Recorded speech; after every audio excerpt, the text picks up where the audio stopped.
sectoral meeting led by President Ferdinand R. Marcos Jr., various government agencies provided updates on the implementation of the Executive Order Number 39, imposing mandated price ceiling on regular and well-milled rice.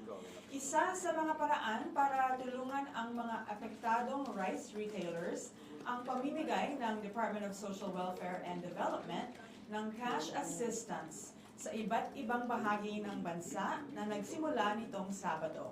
And to give us updates on the ongoing disbursement of livelihood grants to rice retailers, we have today DSWD Secretary Rex Gatchalian. Good morning, Secretary Rex. Good morning, Daphne. Magandang umaga sa inyong lahat. Thank you for having me this morning. So as mentioned, upon the President's directives, before that, let me just say that the DSWD welcomes the executive order kasi ang mga kliyente namin ang nakikinabang sa executive order na to. It's a means of social protection to protecting the most vulnerable who may not have means to buy rice at a very steep price.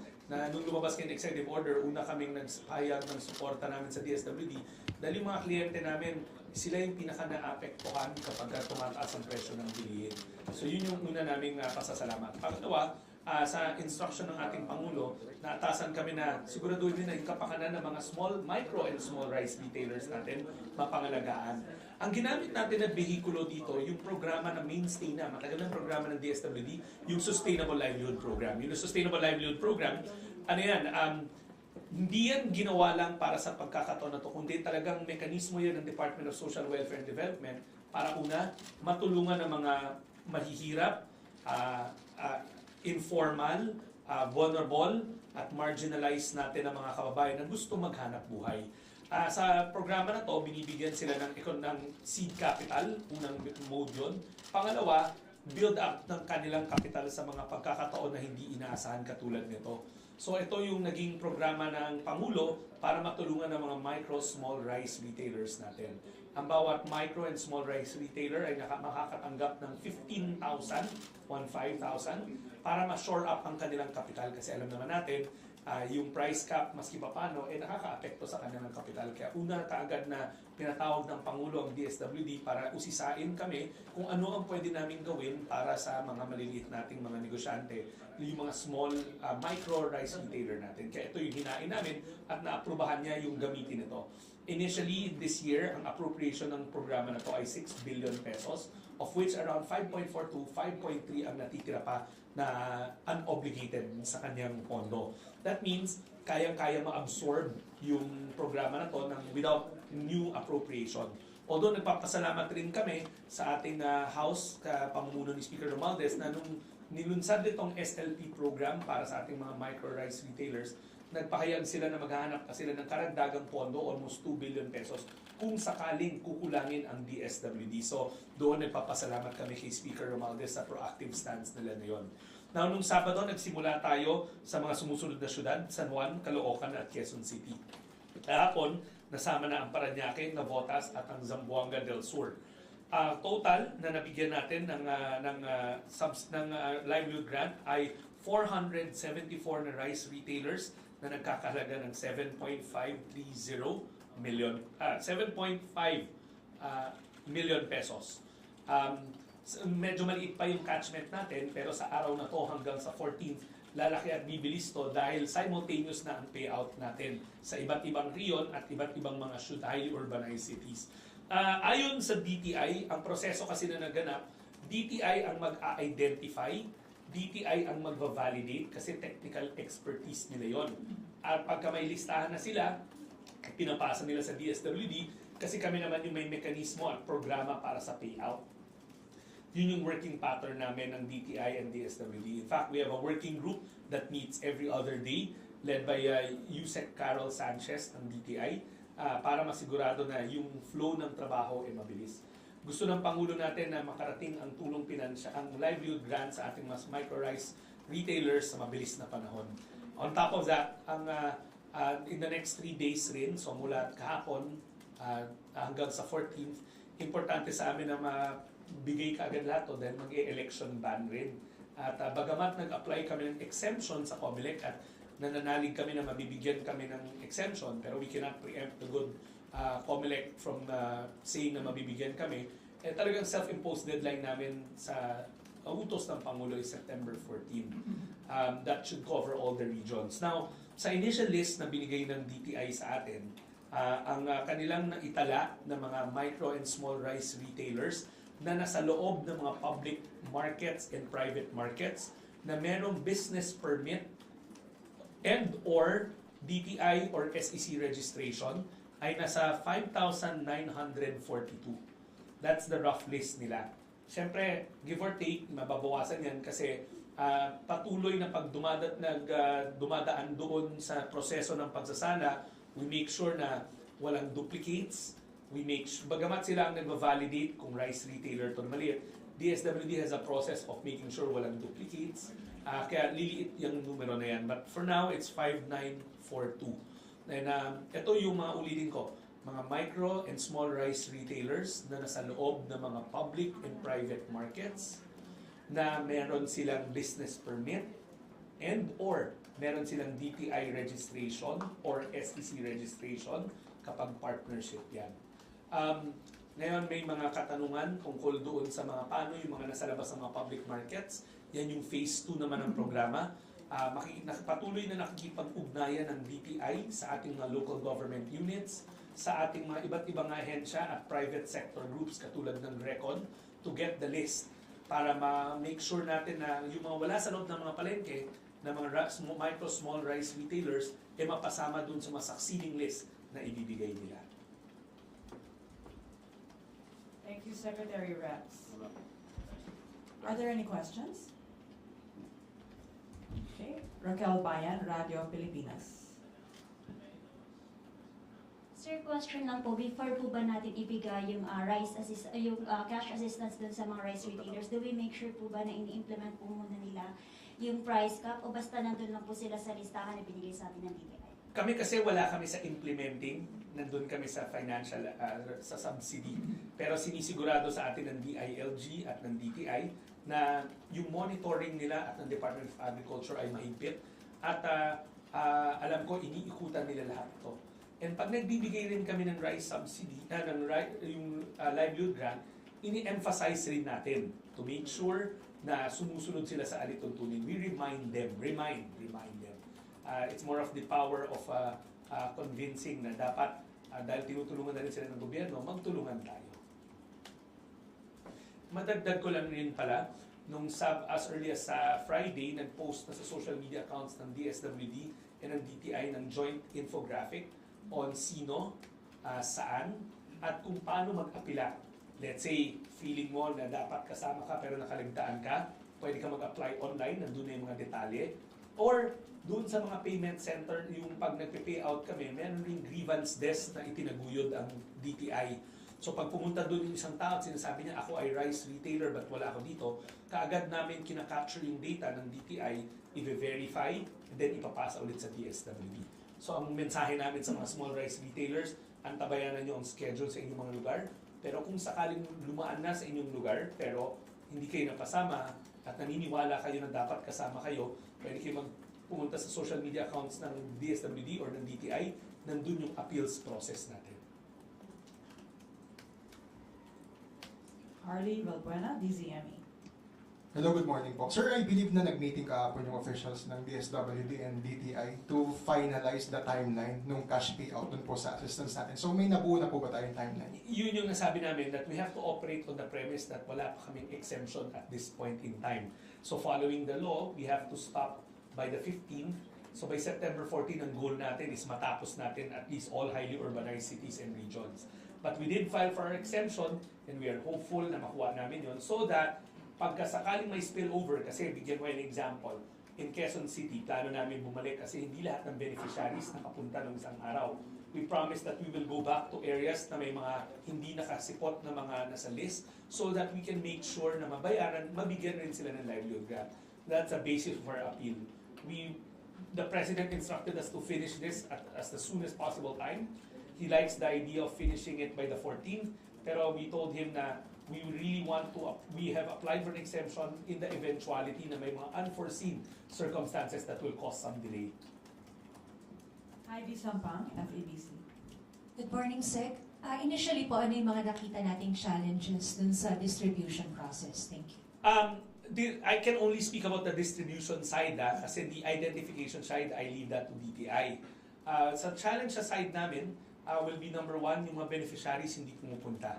Because remember, these are micro, small rice entrepreneurs. Naghahanap buhay rin sila. They cannot just close their shop and come to our payout.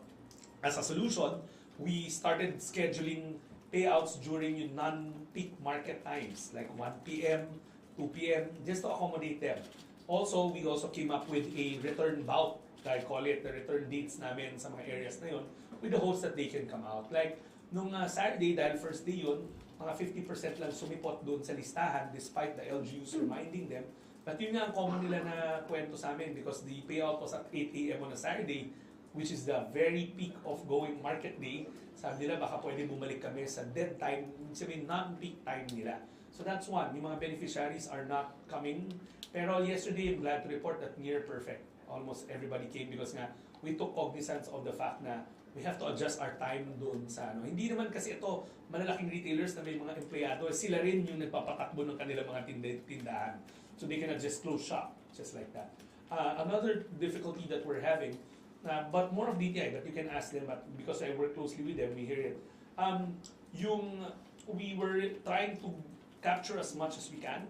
So they spoke to Grecon, yung rice retailers group. The list of Grecon isn't as comprehensive anymore because of the rice tariffication law.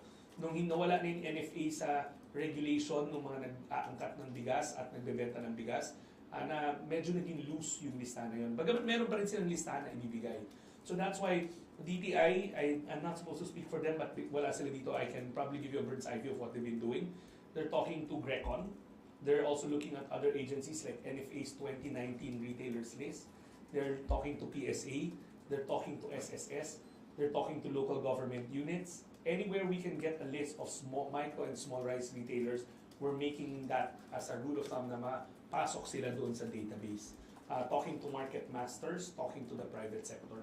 Importante kasi na we capture as many as we can. And that's where one of the struggles are. Kaya ang nangyayari tuloy, yung bigay sa amin ng list, which is okay with us, batch by batch. Katrina Domingo, ABS-CBN. Hi, sir. Sir, ano yung downside of the DSWD going to markets, stall to stall, store to store, instead na sila yung pupunta sa DSWD? It's not very difficult for us. Remember when we do payouts naman talaga for emergency cash transfer during disasters or yung assistance to crisis, to individuals in crisis situation, talagang we do it outside. We don't want them to always come to DSWD in bulk kasi nagkakaroon nga ng eksena na dinudumog yung mga regional office namin. Kaya kung makikita nyo yung pinost namin na anunsyo ng DTI, sinire-request namin na huwag pumunta sa DTI office, huwag pumunta sa DSWD, antayin nyo na kami ang pupunta sa inyo.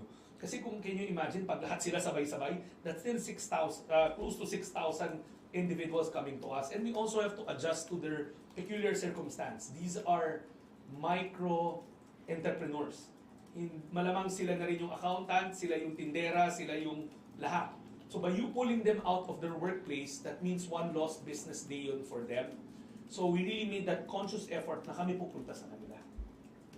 Sir, one more question.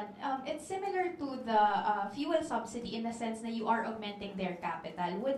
Are there plans to have a second tranche for those na naka-receive na? Well, at this point in time, di ba, before the President left for the ASEAN, in his departure address, he said that the price cap isn't meant to last long. So that's why we're sticking to that. By me engaging that question, that means we're already entertaining a prolonged period of EO39, which is not the directive or the direction of the President.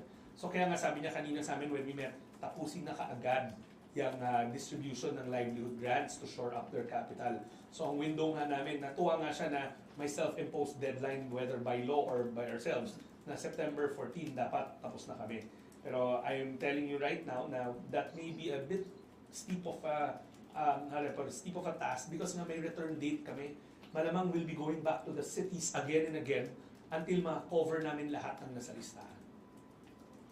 Alvin Baltasar, PBS.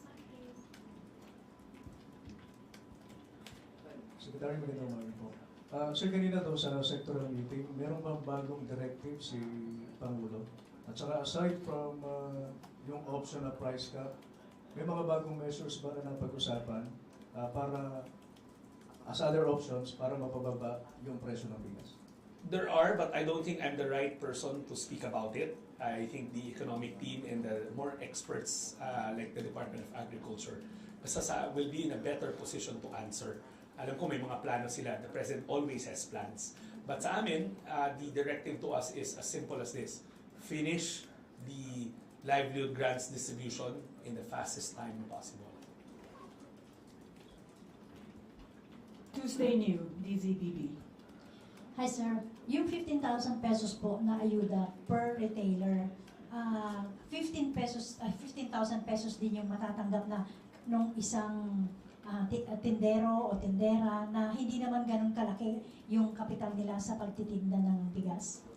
Susie, first of all, ayaw namin tawaging ayuda to. These are livelihood grants. Ibig sabihin, hindi to dole out, kundi alam namin na mga entrepreneurs to, pinaiikot nila yan.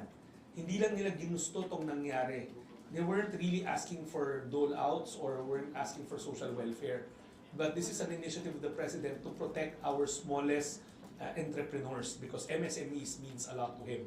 So let's not call it dole outs kasi for somebody who is earning a living like the micro entrepreneurs, masakit sa kanila yon na parang kaya nga sila naghahanap buhay tapos biglang tatawagin natin dole outs. These are livelihood grants. We make a very distinct term for that. We don't want to call it dole outs. Kasi ulitin ko, hindi nila ginusto to at bago naman ito nangyari, naghahanap buhay sila. And panandalian lang to, hindi to yung ibig sabihin forever hihingi sila, kundi pagbigay na to, shore up their capital, bababa naman yung presyo ng bigas, sabi nga ng Department of Agriculture, babalik na sila sa normal nilang paghanap buhay. Now, kung bakit 15,000? Kasi sa pag-compute ng DTI, you might really have to ask them, they believe that this is the fair amount that a small rice retailer may lose. Siyempre meron nga ibang na mas slightly bigger, in that short time span. We have to remember these are micro rice retailers. So, bakit inventaryo nila hindi rin naman kalakihan. But meron nga, admittedly, na mas malaking micro than the rest. But the SLP kasi namin, yung Sustainable Livelihood Program namin, ang guidelines niya from day 1, up to 15,000 lang talaga. Hindi naman talaga siya pwedeng pangmalakihan. Kasi pag malaki na, I would assume that DTI will take cognizance of them kasi may mga programa ang DTI for medium and larger retailers. Kami kasi, di ba, kaya nga sinimulan ko to define the mandate of the SLP or DSWD, poor, marginalized, vulnerable sector to include the smaller entrepreneurs out there. Ivan Mayrina, GMA7. Sec, paano ho yung classification natin? How do we define micro and small? Even you might have to ask DTI kasi diba, the task was cut into two eh. Expertise nila yan more than kami. Kami kasi we're in the business of social welfare and development, sila they're in the business of trade and industry. This one I have to pass on to them. Alright. Ito naman hong 15,000 natin, it's given to the retailers for them to accept the loss dahil may price cap nga ako na posibleng magbenta sila ng palugi. Pero wala ho tayong any form of protection in terms of the return. Yun nga ako kasi may mga na-interview kahapon, kinuha yung 15,000, pero sinasabi nila very openly, hindi kami magbebenta kasi malulugi kami. Okay. Two things. In the guidelines of the SLP, talagang meron siyang monitoring mechanism. Post-distribution, we will monitor the output, the outcome. Hindi lang naman para sa rice retailers, kundi that's the main component of every program in DSWD, measuring the outcomes or the success triggers. So, meron talaga siya. The SLP naman is in the webpage. You can check the guidelines on post-monitoring. But two, I leave that to DILG, DA, and DTI, who will also be doing the constant monitoring. From my understanding naman, they're very persistent in monitoring even before, during, and I would assume after the price cap. Thank you. Jean Mangalus, Inquirer.net. Mike, please. Hi, Sec. I just want to iron out some details. Correct me if I'm wrong. There's 5.3 billion unobligated sa DSWD. The last time I checked, yes. So moving yan, then nag-obligate as we speak. So it's going to be directed to the SLP. Yes. So how many people will this assist and for how long can it last? You have to remember the 5.4 that I mentioned. Kasi the reason why I mentioned is, number one, transparency. You can see it in the GAA naman. It was really 6 billion.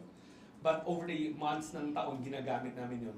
That 5.4 is not just for the rice retailers. I have to make an emphasis that that is a regular, ongoing program of the department.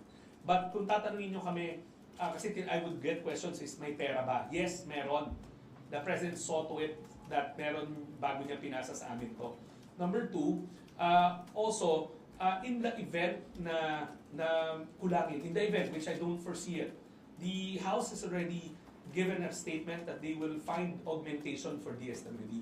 That very same night that this was brought to the public's attention na magkakaroon ng small rice retailers livelihood grants, the House immediately reached out and said, we will augment you if you need it. So the power of the purse is with the Congress, and we're confident that kung kailangan namin, they will be ready. Okay, we're good. Thank you so much, Secretary Rex Gatchalian, for the updates on the disbursement of livelihood grants for small rice retailers. Thank you, Malacanang Press Corps. Thank you. Thank you. Thank you. Bilis lang yun.